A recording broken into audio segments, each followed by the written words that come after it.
रहे हैं, लेकिन एक फायदा मैं आपको जरा जदीद टेक्नोलॉजी के हवाले से बताता हूं और आपको चेक करता हूं कि आप कैसी तकरीर सुनना पसंद करेंगे, टेक्नोलॉजी के हवाले से, साइंस के हवाले से या वाकयात के हवाले से।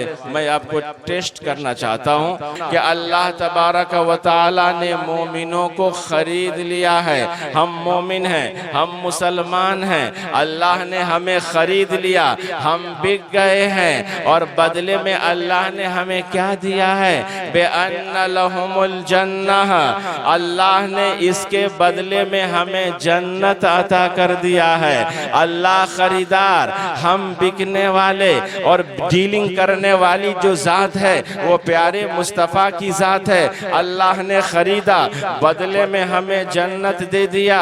But a question arise in our mind, एक सवाल पैदा होता है, ऐ मालिक मौला, तूने हमें खरीदा क्यों है? हम तो गुनहगार हैं, हम सियाहकार हैं, हम बदकार हैं, हम तो किसी लायक नहीं हैं। ऐ अल्लाह, तूने हमें खरीदा क्यों? फिर से मैं सलाम करता हूं और देखता हूं कि कितने लोग हमारे सलाम का जवाब बुलंद आवाज में देते हैं। अस्सलामु अलैकुम व रहमतुल्लाहि व बरकातुहू। All praises to Allah subhanahu wa ta'ala, cherisher, nourisher, sustain of the world. Peace and blessing be upon the prophet of all prophets, our guide, our leader, our intercessor on the day of judgment, Sayyidina Muhammad Mustafa sallallahu alaihi wasallam and his noble family and his companions. I pray in the court of Allah, may Allah accept our presence here. May Allah accept our lawful desire, dunya and akhirah. And starting our conversation by these words, Alhamdulillah, Alhamdulillahi kafa, wassalatu wassalamu ala Muhammadin nabiyyikal Mustafa wa ala alihi wa ashabihi at-tuqa wan-nuqa. Amma ba'd, fa'a'udhu billahi minash shaitanir rajim. Bismillahir rahmanir rahim. Ya ayyuhallazina amanu taqullaha wa kunu ma'as sadiqin. Sadaqallahul azim wa sadaqa rasuluhun nabiyyul aminul matinul kareem. Wa nahnu ala dhalika lamina shahidin wa shakirin walhamdulillahi rabbil alamin.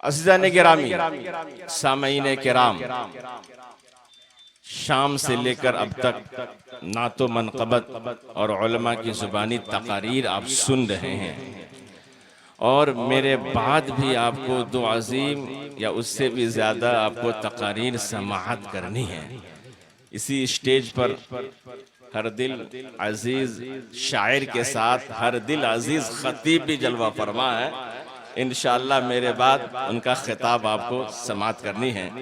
और आखिर में हमारे बैरा की सरजमीन के मशहूर व मारूफ शख्सियत हजरत अल्लामा मौलाना मुफ्ती मुजीबुर रहमान साहब की भी तशरीफ आवरी होगी। कुछ देर के लिए मैं भी हाजिर आया।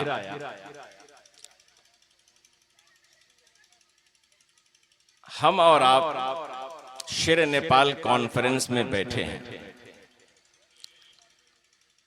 और अपनी बेदारी का माशाअल्लाह 1 बजे रात में भी सबूत दे रहे हैं। ये हुजूर शेर नेपाल का डायरेक्ट फैजान बैरा वालों पर बरस रहा है। आइए हम और आप बिला किसी ताखीर के, बिला किसी तमहीद के, चूंकि तमहीद का वक्त नहीं है, बिला किसी ताखीर के उस नबी हाशमी की बारगाह में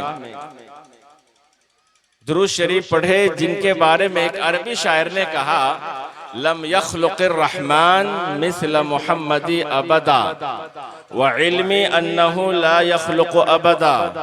Allah has not created anyone like the Prophet Muhammad sallallahu alaihi wasallam, and Allah, He will never create also in future like the Prophet Muhammad sallallahu alaihi wasallam. That's why Imam Ahmad Raza said, Allah की सरता बकदम शान है ये, इंसान नहीं इंसान वो इंसान है ये। कुरान तो ईमान बताता है इन्हें, और ईमान ये कहता है मेरी जान है ये। टुडे इज माई टॉपिक शेर नेपाल एंड जदीद टेक्नोलॉजी। कुछ जदीद टेक्नोलॉजी के हवाले से मैं आपसे गुफ्तगू करूंगा। आपने अगर सुन लिया, समझ लिया और दिल में उतार लिया तो यकीनन हमें भी खुशी होगी, और जिनके नाम से इस जलसे को मंसूब किया गया है उनकी दुआ भी आपको लगेगी, उनका फैजान भी आप पर बरसेगा। आइए बिला किसी ताखीर के हुसूल बरकत के लिए दुरूद शरीफ सुनाइए। अल्लाहुम्मा सल्ली अला सय्यदना हबीबना शफीअना मौलाना वमल जाना मुहम्मदिन व बारिक वसल्लिम सलातन व सलामन अलैका या रसूल अल्लाह सल्लल्लाहु तआला अलैहि वसल्लम। हम और आप शेर नेपाल कॉन्फ्रेंस में बैठे हैं। किस महफिल में बैठे हैं? शेर नेपाल कॉन्फ्रेंस में बैठे हैं। आप यहाँ आए, उलमा की जुबानी आपने तकारीर सुना, नातो मनकबत के अशआर आपने समाअत किया, आपको फायदा क्या मिला? सवाब मिला, इतना तो जानते हैं। रहमत की बारिश में आप नहा रहे हैं, ये भी आप समझ रहे हैं। लेकिन एक फायदा मैं आपको जरा जदीद टेक्नोलॉजी के हवाले से बताता हूं, और आपको चेक करता हूं कि आप कैसी तकरीर सुनना पसंद करेंगे। टेक्नोलॉजी के हवाले से, साइंस के हवाले से या वाकयात के हवाले से मैं आपको टेस्ट करना चाहता हूं। आप यहां आए, आने का मकसद क्या है? आपको मिला क्या? आप यहां से क्या लेकर के जा रहे हैं? कल आपसे कोई बदअकीदा पूछ ले कि मुफ्ती मुस्लिहुद्दीन साहब क़िबला मद्दज़िल्लहुल आली व नूरानी ने अज़ीम शान कॉन्फ्रेंस मुनक़िद किया, तुम गए वहां से क्या लेकर के आए, तुम्हें क्या मिला? तो कम से कम उस अकीदा को जवाब देने के लिए एक जवाब आप हमसे भी लेकर के जाए। हम यकीनन शेर नेपाल कॉन्फ्रेंस में आए, हमें फायदा क्या मिला? आइए मैं इस हवाले से कुरान की एक आयत पढ़ूं। अल्लाह तबारक व तआला ने कुरान में इरशाद फरमाया है, इन्नल्लाह अश्तरा मिनल मुमिनीन अनफुसहुम व अमवालहुम बिअन्न लहुमुल जन्नह, कि अल्लाह तबारक व तआला ने मोमिनों को खरीद लिया है। हम मोमिन हैं, हम मुसलमान हैं, अल्लाह ने हमें खरीद लिया, हम बिक गए हैं, और बदले में अल्लाह ने हमें क्या दिया है? बेअन्न लहुमुल जन्नह, अल्लाह ने इसके बदले में हमें जन्नत अता कर दिया है। अल्लाह खरीदार, हम बिकने वाले, और डीलिंग करने वाली जो जात है वो प्यारे मुस्तफ़ा की जात है। अल्लाह ने खरीदा, बदले में हमें जन्नत दे दिया। But a question arise in our mind, एक सवाल पैदा होता है, ऐ मालिक मौला, तूने हमें खरीदा क्यों है? हम तो गुनहगार हैं, हम सियाहकार हैं, हम बदकार हैं, हम तो किसी लायक नहीं हैं। ऐ अल्लाह, तूने हमें खरीदा क्यों? आप कहीं खरीदने जाते हैं, कपड़ा खरीदना है, अच्छी क्वालिटी आप तलाश करते हैं, अच्छा कपड़ा देखते हैं। आप XYZ कहीं चले जाइए, जो सामान आप लेना चाहते हैं आप क्वालिटी को देखते हैं, उसकी अच्छाई और खराबी को देखते हैं। आपको अच्छा लगता है आप खरीद लेते हैं, खराब होता है आप उसको खरीदते नहीं हैं। लेकिन यहाँ मसला ये है, यहाँ समझना ये है कि अल्लाह हम गुनाहगार हैं, फिर तूने हमें खरीदा क्यों, हम बदकार है तूने हमें खरीदा क्यों, हम सियाहकार है तूने हमें खरीदा क्यों, हम तो कोई अच्छे नहीं है, हम तो कोई तय्यब व ताहिर नहीं है, गुनाहों में लथपथ है, फिर तूने हमें खरीदा क्यों। ये सवाल है। अगर ये सवाल आप समझना चाहते हैं, इस फलसफे को अगर आप समझना चाहते हैं, तो सीधा किचन के अंदर आप चले जाइए। आप किचन के अंदर जाएंगे, खाना वहां बनता है, सब्जी बनती है, गोश्त बनता है, दाल बनाई जाती है। हमारी माँ जब खाना बनाती है तो होता क्या है, 1 किलो चावल 2 किलो वाले पतीली के अंदर रखती है, और जब चावल पकने के करीब होता है तो हमारी माँ एक चमचा दाखिल करती है, चावल का 2 दाना निकालती है और 2 उंगली के बीच में उसको दबाती है। उसी 2 उंगली के बीच में 2 दाना जो उसने दबाया है, उसी 2 दाने से हजारों चावल का फैसला कर देती है। अगर 2 दाना कच्चा है तो हजारों चावल के बारे में ये फैसला सुनाती है कि चावल कंप्लीट नहीं है, चावल खाने के लायक नहीं है, चावल पका नहीं है। लेकिन अगर यही 2 चावल अगर पक गया है तो हमारी माँ यही फैसला करती है हजारों चावल के बारे में कि सारा चावल पक गया है, सारा चावल कंप्लीट हो गया है, सारा चावल खाने के लायक हो गया है। अब बात समझ में आई कि आखिर माजरा क्या है। हम गुनाहगार हैं, अल्लाह ने हमें खरीदा क्यों, हम सियाहकार हैं, अल्लाह ने हमें खरीदा क्यों। बात असल ये है कि ये सौदा नबी ने किया है, ये सौदा प्यारे मुस्तफा ने किया है। अल्लाह ताला ने गौसे आजम को सिंपल के तौर पर देखा है और हम गुनाहगारों का सौदा कर लिया है। ख्वाजा आजम को देखा है, हमारा सौदा कर लिया है। मुफ्ती आजम को देखा है, हमारा सौदा कर लिया है। और ये मेरा विजदान कहता है कि हुजूर शेरे नेपाल को अल्लाह ने देखा है और हमारा सौदा कर लिया है। इन औलियाए किराम का सदका है कि इनके सदके में अल्लाह ने हम गुनाहगारों को भी खरीद लिया। नारे तकबीर, नारे रिसालत, मसलके आला हजरत फैजान हुजूर शेरे नेपाल कॉन्फ्रेंस। नारे तकबीर, नारे रिसालत। आला हजरत सरकार इसीलिए इरशाद फरमाते हैं कि रखिए जैसे कि खाने ज़ात है, हम मोल के ऐबदार फिरते हैं। अगर आप बिजनेसमैन हैं तो अच्छी तरह समझ गए होंगे। अगर कहीं से माल आता है, अगर 1000 कार्टून है तो मालक ये हर कार्टून को अलग अलग खोल कर नहीं देखता है। अगर 1-2 कार्टून सिंपल के तौर पर देखा, 1-2 कार्टून अच्छा निकल गया तो हजारों बंडल को वो खरीद लेता है। सिंपल के तौर पर 1-2 देखता है। बस यही समझिए कि अल्लाह ताला ने औलियाए किराम को देखा और हमारा सौदा कर लिया है। यकीनन इन औलियाए किराम का सदका है कि अल्लाह ताला ने हम गुनाहगारों को खरीद लिया है। अब जरा जदीद टेक्नोलॉजी के हवाले से आइए। अभी शायर इस्लाम हजरत हैदर रजा बरकाती साहब से नाते मुस्तफ़ा भी आपने सुना, मनक़बत औलियाए किराम भी आपने समाअत किया। आज टेक्नोलॉजी का जमाना है, जो टेक्नोलॉजी में जितना आगे बढ़ रहा है उस मुल्क को उतना पावरफुल बताया जाता है। आज इजराइल सबसे बड़ा पावरफुल है, सबसे बड़ा पावरफुल उसे माना जाता है। क्यों? इसलिए कि आज ये जो हम मोबाइल चला रहे हैं, आज जो ये फेसबुक है, ये ट्विटर है, ये इंस्टाग्राम है, ये किसने दिया है? ये सब इजराइली प्रोडक्ट है। इसलिए आज वो सुपर पावर बना हुआ है। अमेरिका का भी बाप बना है। अमेरिका जो कहता रहे, जो उसके दिल में आता है वो कहता है। आज वो अहले फलस्तीन पर जुल्म कर रहा है, जुल्म तशद्दुद का पहाड़ तोड़ रहा है। अल्लाह तबारक व तआला मुसलमानों की हिफाजत फरमाए। खैर, आज टेक्नोलॉजी का जमाना है। The world has been changed globally. Why? By computer, by internet, by technology. आज दुनिया ग्लोबल ग्रेट बन गई है, मुट्ठी में आ गई है, हाथ में आ गई है। आज पूरी दुनिया हमारे हाथ में कैसे आई? इंटरनेट के जरिए, टेक्नोलॉजी के जरिए, मोबाइल के जरिए।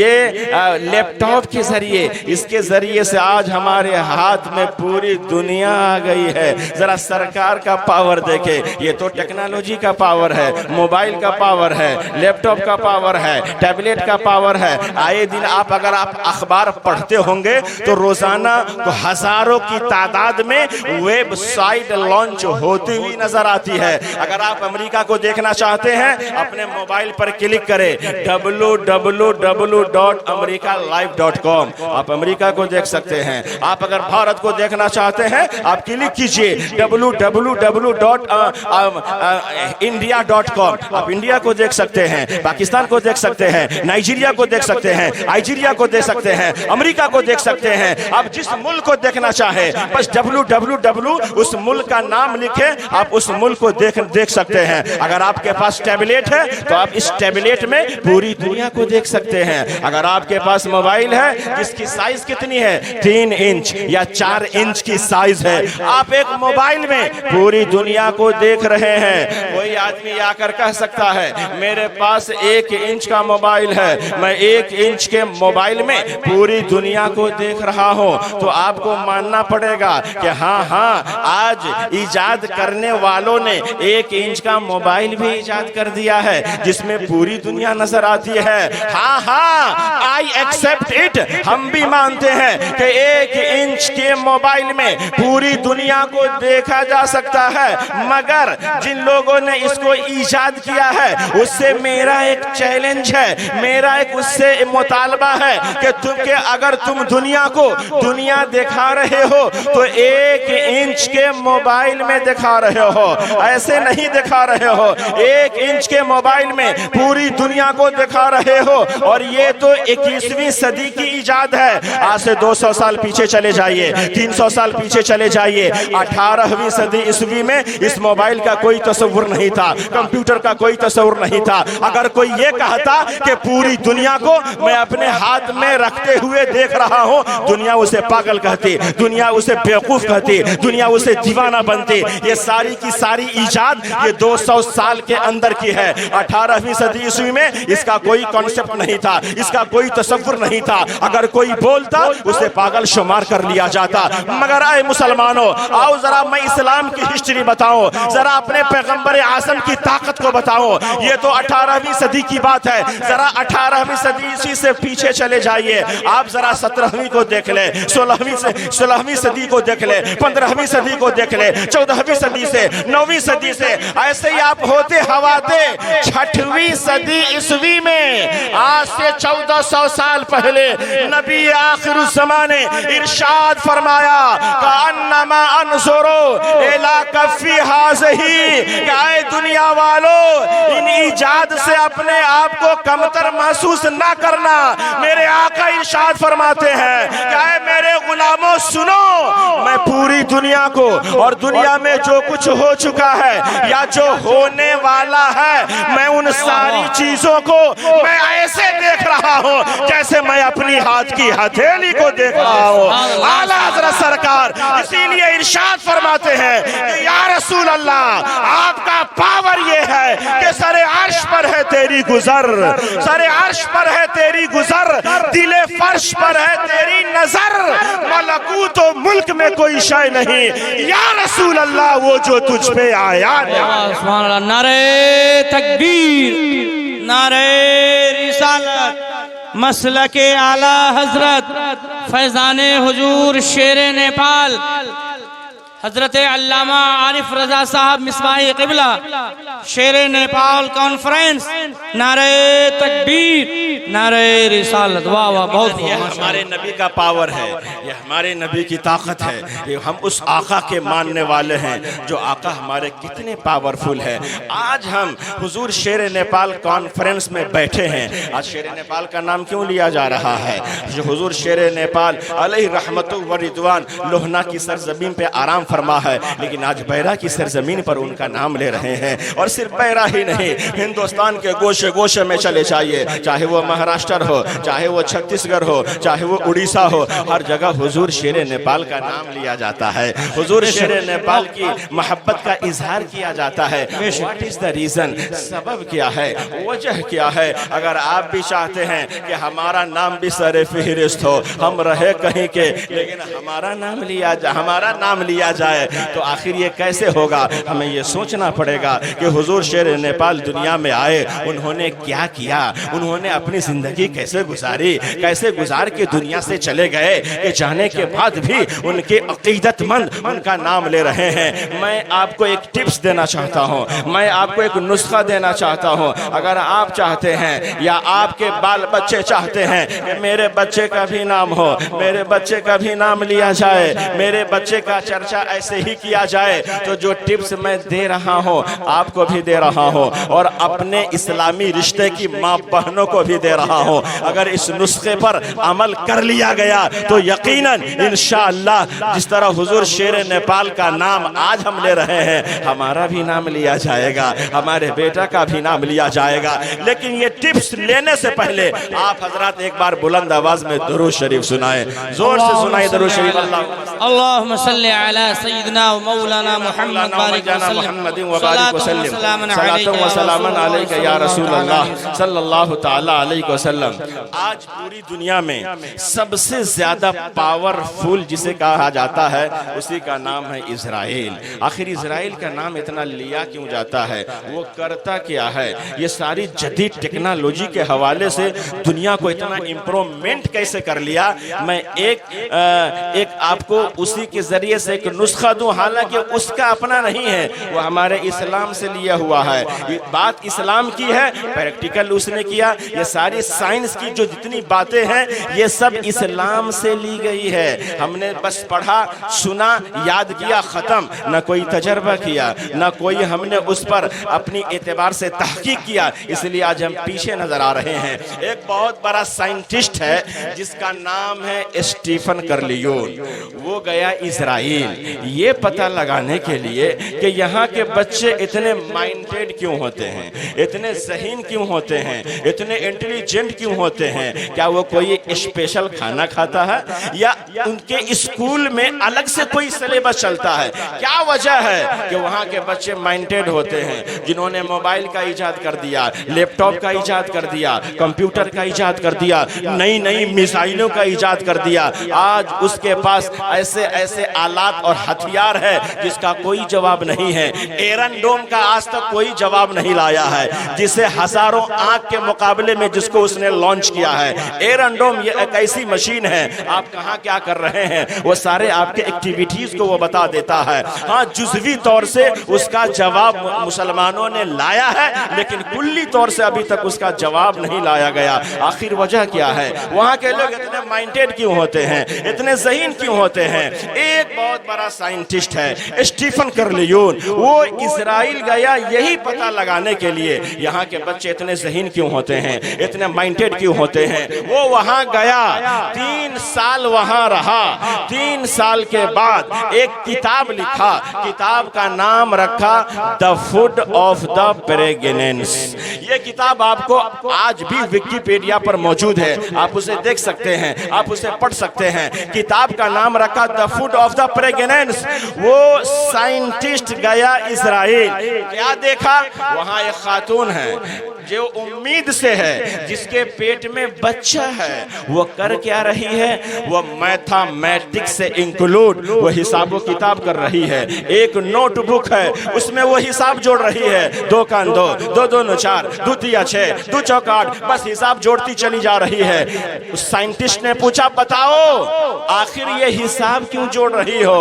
उस खातून ने यही कहा था कि ये मैं जो हिसाब जोड़ रही हूँ, मैं अगर हिसाब जोड़कर सही कंप्लीट कर ली तो मेरा बच्चा जो मेरे पेट में परवरिश पा रहा है दूसरे बच्चों के बनिस्बत वो जल्द हिसाब कर लेगा और उसका माइंड ज़हीन होगा, ज़हन आला होगा, माइंडेड पैदा होगा। खाने में दूध पीती हूँ और मछली का इस्तेमाल करते हो, यानी उसका कहना ये था कि मैं ज़हन से मुताल्लिक, ज़हन से इंक्लूड, माइंड से इंक्लूड काम जो मैं करूंगी मेरा बच्चा जो मेरे पेट में है उसे अखज़ करता है, उसे पिकअप करता है, उसे समझता है। इसलिए मैं मैथमेटिक्स से इंक्लूड हिसाबो किताब करते हो। खाने पीने में मैं एहतियात से काम लेती हूँ, दूध का इस्तेमाल करते हो, मछली का इस्तेमाल करते हो। कहा क्यों? कहा इसलिए कि बच्चा माइंडेड पैदा होगा, बच्चा ज़हीन पैदा होगा, बच्चा आला दिमाग वाला पैदा होगा। आपको अगर ये बात समझ में ना आए तो बतौर मिसाल मैं एग्जाम्पल के तौर पर एक बात मैं आपको बताऊं। अगर ये बात आपको बहुत बड़ी लगे, समझ में ना आए तो उसको आप यूं समझिए कि एक बच्चा है जो माँ की गोद में है, 1 साल का है। माँ ने अगर सर्दी में कोई सर्द चीज खा ली तो बच्चे को सर्दी हो जाती है।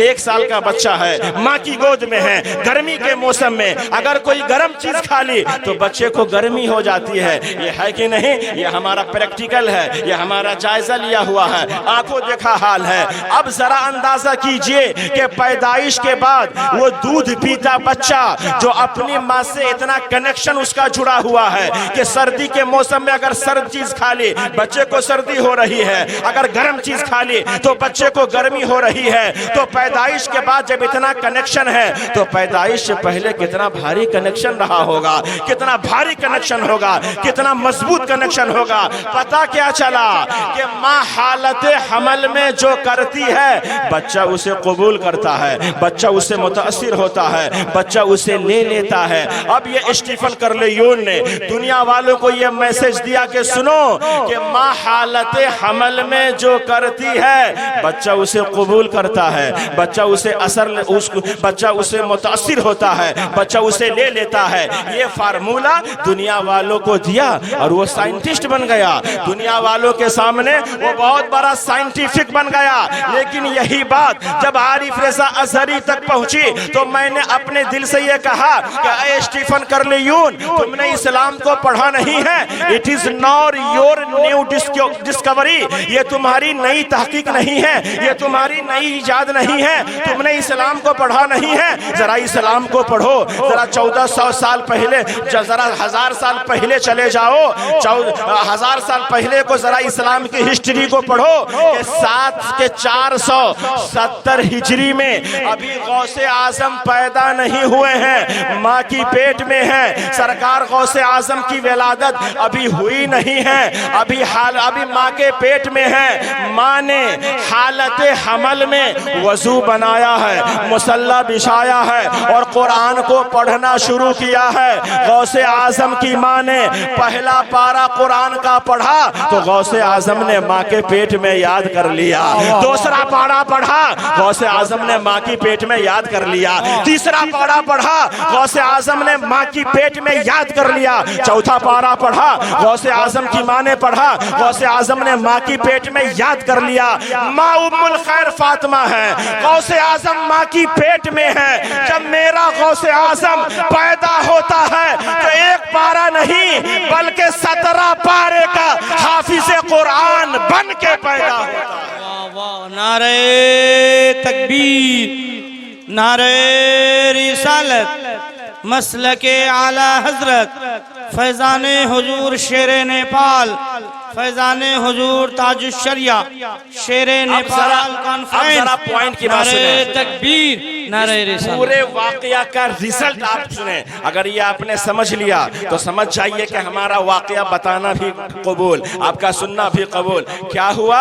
गौसे आजम माँ की पेट में 17 पारे कुरान की तिलावत सुनी, गौसे आजम ने याद कर लिया। रिजल्ट क्या निकला कि माँ हालत हमल में जो करती है बच्चा उससे कबूल करता है। अगर नात पढ़ेगी अच्छा असर कबूल करेगा, कुरान पढ़ेगी अच्छा असर कबूल करेगा। दुरूद शरीफ पढ़ेगी, अच्छा असर कबूल करेगा। अगर कुरान के बजाय अगर गाना गाएगी, बुरा असर कबूल करेगा। अगर टीवी अपने नजरों से वो टीवी देखेगी, वो बुरा असर लेगी। अगर हालत हमल में माँ ने टीवी पर नंगी औरतों को नाचते हुए अगर देखा, तो इसका बुरा असर वो बच्चा लेगा। इसलिए मेरी माँ और बहनों से खास तौर से गुजारिश है कि 9 महीने खास तौर से ध्यान दे, स्पेशल तौर से ध्यान दे। अगर बच्चे को सुनाना ही है तो कुरान पढ़ के सुनाए, अगर सुनाना ही है तो मनक़बत गौसे आजम पढ़ के सुनाए। वाह क्या मर्तबा ए गौस है बाला तेरा, ऊंचे ऊंचों के सरों से है कदम आला तेरा। अगर अपने पेट में परवरिश होने वाले बच्चे को अगर सुनाना ही है तो सूरह मुज़म्मिल पढ़ के सुनाए, सूरह मुदस्सिर पढ़ के सुनाए, सूरह ताहा पढ़ के सुनाए। कसम खुदा की अगर इस पर अमल किया गया तो बैरा की सरजमीन पर आज के बाद जो लड़का पैदा होगा वो गुलाम शेरे नेपाल पैदा होगा, और जो लड़की पैदा होगी वो हजरत फातिमा की कनीज बन के पैदा। सुभान अल्लाह, सुभान अल्लाह, बहुत खूब माशाअल्लाह। इसलिए आज जरूरी है अपनी भी फिक्र करे, अपने बाल बच्चों की भी फिक्र करे, अपनी भी आखिरत को अच्छा बनाए, अपने बाल बच्चों की भी आखिरत को अच्छा बनाए। रमजान शरीफ का मुबारक महीना आने वाला है, आने से पहले पहले हमें उसकी तैयारी करनी पड़ेगी, अपने अमल को अच्छा करना पड़ेगा, बुजुर्गाने दीन की सीरत को सुनना पड़ेगा। सिर्फ सुनना काफी नहीं है, उस पर अमल भी करना पड़ेगा। सारा मुसलमान परेशान है, अहले फलस्तीन पर बमबारी हो रही है, शाम वाले परेशान हैं, यमन वाले परेशान हैं, हिंदुस्तान वाले परेशान हैं। अरे परेशानी तो खुद हमने मोल लिया है, हमारे करतूतों की वजह से हम पर यह परेशानी नाजिल हो रही है। कुरान में अल्लाह ने इरशाद फरमाया, वलौ अन्ना अहलल कुरा आमनू वत्तक़ौ लफतहना अलैहिम बरकातिम मिनस समाई वल अर्द। ऐ मेरे बंदो सुनो, अगर ईमान लाने के बाद तुमने तकवा वाली जिंदगी इख्तियार कर ली, नमाज वाली जिंदगी इख्तियार कर ली, तिलावत वाली जिंदगी इख्तियार कर ली, सौम सलात वाली जिंदगी अगर तुमने इख्तियार कर लिया, तो अल्लाह का फरमान है हम आसमान और जमीन से बरकतों के खजाने खोल देंगे। इस जमीन का मालिक मैं हूँ, मैं तुझे इस जमीन का बादशाह बना दूंगा, मैं इस कायनात का मालिक मैं हूँ। अगर तुम ईमान लाने के बाद तकवा इख्तियार किए तो मैं हुकूमत तेरे हवाले कर दूंगा। आपको पता नहीं है, इंसान जब अच्छा अमल करता है अल्लाह की रहमत की बरसात होती है, अगर नेक अमल करता है अल्लाह की रहमत की बरसात होती है। लेकिन इंसान जब बदअमल हो जाता है, नमाजों को छोड़ता है, तिलावत को छोड़ता है, रोजा को छोड़ता है, फिर अल्लाह का गजब नासिल होता है, अल्लाह का जलाल नासिल होता है। आपने बगदाद की हिस्ट्री नहीं पढ़ी? वो बगदाद जो मुसलमानों का दारुस सल्तनत है, मुसलमानों की हुकूमत जहाँ रही है, मुसलमान वहाँ ऐश की जिंदगी गुजारते थे, हर तरह से मुसलमान मालदार थे, माल की रेल पेल थी, ऐश और इशरत की जिंदगी थी। तो अल्लाह जब तक ये अच्छे रहे अल्लाह की रहमत की बरसात होती रही। लेकिन जब बदअमल हो गए, नमाज को छोड़ दिया, मदरसा और मस्जिद को वीरान कर दिया, मस्जिद को सियासत का अड्डा बना दिया, मदरसे को सियासत का अड्डा बना दिया, अल्लाह जब नाराज हुआ तो तातारी काफिरों को भेजकर बगदाद में तातारियों ने वो जुल्म बर्पा किया, तकरीबन 1 लाख मुसलमानों की गर्दनें मारकर उस खोपड़ी की मीनार बनाया, शराब पिया, वहां की लाइब्रेरियों में आग लगा दिया, मस्जिदों को वीरान कर दिया,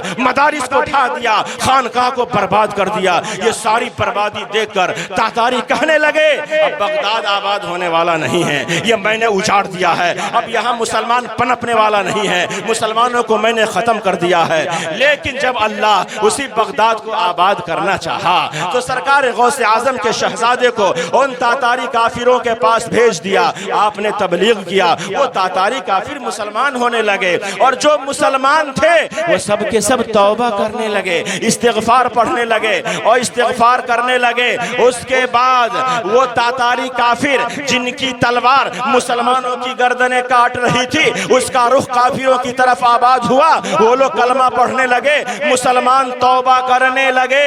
उसके बाद अल्लाह तबारक व तआला ने अहले बगदाद पर वो रहमो करम की बारिश बरसाई कि अल्लामा इकबाल ये कहने पर मजबूर हो गए कि है आया यूरिशे तातार के अफसाने से, अरे पास बा मिल गए काबे को सनम खाने से। इसलिए इंसान जब अच्छा अमल करता है तो अल्लाह की रहमत बरसती है। रमजान का महीना आने वाला है, हम अपने आप को सुधारे, नमाजों की पाबंदी करें, रोजों की पाबंदी करें। आप नमाज से कोसों दूर भागते हैं। आज से तकरीबन 50 साल पहले अमेरिका का एक बहुत बड़ा साइंटिस्ट कहा था, it is my desire to establish prayer all over Washington, कि मेरी ये ख्वाहिश है कि मैं पूरे वाशिंगटन में नमाज को नाफिज कर दूं, अपने अमेरिकी भाइयों पर नमाज को लागू कर दूं। आखिर क्यों कहा था? क्या सवाब की नियत से? नहीं नहीं, सवाब का कोई कंसेप्ट उसके पास नहीं, जन्नत का उसके पास कोई कंसेप्ट नहीं। फिर आखिर उसने क्यों कहा था? जरूर कोई ना कोई उसमें बात उसने देखी थी। इसलिए मुसलमानों, आखिर क्यों कहा था, ये बहुत बड़ा लंबा तबसरा है, फिर कभी मौका मिला तो इंशाअल्लाह बताएंगे। लेकिन इतनी बात जरूर याद रखिए कि नमाज से जहां कुर्बे इलाही होती है, जहां सवाब मिलता है, वही अल्लाह ताला फिजिकली तौर से, जिस्मानी तौर से भी अल्लाह ने सेहत का राज नमाज में अल्लाह ने रख दिया है। इसलिए हम नमाज पढ़ेंगे, हम जिस्मानी एतबार से सेहतमंद भी रहेंगे। हम नमाज पढ़ेंगे, हमें अल्लाह ताला सवाब भी अता फरमाएगा। लेकिन ये सारी चीज करने से पहले आज हमारे लिए जरूरी है कि नमाज का तरीका सीखे। हम नमाज पढ़ते हैं, तरीका नहीं मालूम, कुरान पढ़ते हैं, सही ढंग से हमको कुरान पढ़ने नहीं आता। आप सही तरीके से किसी से पढ़वा लीजिए। सारे के सारे लोग ऐसी कुरान की तिलावत करते हैं और ये समझ लेते हैं ये मौलाना का काम है, ये इमाम साहब का काम है। नहीं नहीं, मखरज के साथ कुरान पढ़ना ये हर मुसलमान पर फर्ज ऐन है, फर्ज किफाया नहीं। हर मुसलमान को पढ़ना जरूरी है। माशाअल्लाह बहुत सालों से हजरतुल अल्लाम मौलाना मुफ्ती मुस्लिहुद्दीन साहब क़िबला मद्दसिल्लहुल आली वन नूरानी अपने तौर से बैरा की सरजमीन पर एक मदरसा भी चलाते हैं। आज जरूरी है कि हम मदरसे का ताउन करें, मदरसे का इमदाद करें। ताउन सिर्फ पैसा देने से नहीं होता है, बल्कि अपने बच्चे को वहां भेजकर हाफिज़ कुरान बनाए, आलिम दीन बनाए, दीनदार बनाए। यही मदरसे का ताउन होता है, सिर्फ पैसा ही ताउन नहीं होता है। और जान जाइए कि education is eye, we are looking by eye. Education is hand, we are touching by hand.